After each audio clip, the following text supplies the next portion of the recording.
mulisema nini na nini, nyenye munatembea, kuja nikuonyeshe mahali pazuri, mahali utatembea na demu yako.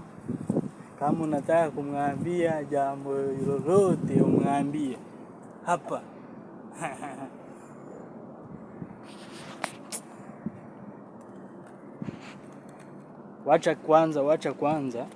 Wacha kwanza nifunike macho kidogo.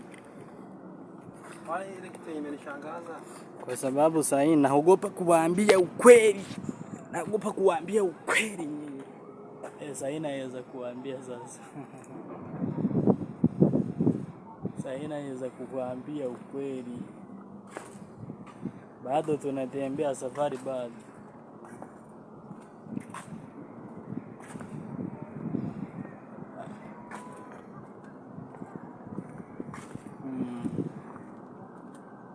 Safari bado.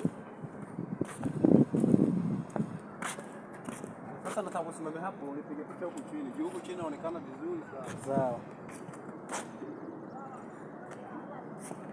Kitazama kwenye penzi chwala. Asante sana, napenda.